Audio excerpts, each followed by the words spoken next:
In terms of Volpe, where he's at now, the only way I want him hitting leadoff is if the choice is between Volpe, Torres, and Verdugo, because those two don't belong batting leadoff. The issue is the Yankees don't have a leadoff hitter because no one Yes. gets on base at the clip that Soto and Judge do outside of Austin Wells these last couple months. So to me, Soto should be batting leadoff with Judge behind him. Why do you want to give the most at bats over an elongated period of time to Alex Verdugo, who's absolute garbage, who has a on base below 300, or Glaber, who just he has these little 5 day runs where people think he's gonna figure it out and he never does. Those two guys should never be. They shouldn't be in the lineup, period. But to have them hitting first is ridiculous. So the only way I'd want Volpe up there is if the choice is between him and these other two. But it should be Soto up there. And to your point about the running, yeah, that's nice to have. It's nice that they don't have Volpe getting on first and then he can't run and they're just waiting for that 2-run, 3-run home run. They're always playing station to station. They're an old, unathletic team for the most part and not full of speedsters. So to have Volpe, who's not that fast, but he has good base running instincts, and Jazz, who's extremely fast, we kind of saw that on Sunday and what it could lead to, and it helped them win the game. Without that double steal, they may not end up winning. Okay, they're not old at this point. They've gotten a hell of a lot younger, even in the last month. When you look at the addition of Jazz Chisholm, and you have now the team on paper, a young catcher, what they were going to have is old. Yes, okay, that's fair. But they've gotten a lot more athletic and a lot.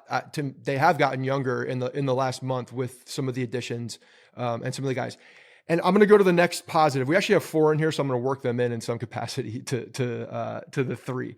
But this is a guy that is becoming more of an X factor every single day, in my opinion, because if you have a healthy DJ LeMahieu, and I said this, I don't know, last episode or the 2 before, if he's hitting at, 70% of what we would have expected from him, he's the best right-handed batter that you can slot into that leadoff spot on the team at this point.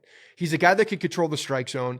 One of the things that gets me excited is I trust LeMahieu in what he talks. I feel like he's probably his biggest critic, but he's also, he won't give you some bullshit.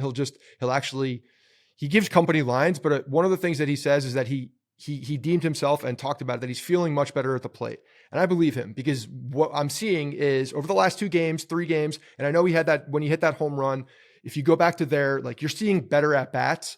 And he hasn't been able to put it together for an extended period of time, but you're definitely seeing more of that DJ LeMahieu who possibly could be a very solid contributor. And if DJ LeMahieu is a guy that can get the ball off the ground a little bit more often, hit the line drive, spray the field, have good at bats, plopping him in that leadoff spot now changes the complete dynamic of this lineup. A right-handed bat in front of Soto and Judge that can make contact. Even yesterday, I know he had the 10th inning single when they put 5.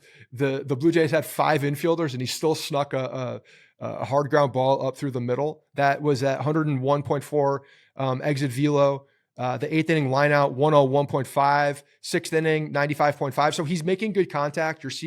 You are seeing better at bats. He's telling us that he feels better, and there can't be a more frustrated guy out there. But this is a dude that, for me, is the most important part of the lineup coming back. If there's one person to like show themselves again over, if it's him, if it's Glaber, if it's Verdugo, if it's any of these guys that have been struggling, DJ LeMahieu by far is the most important one.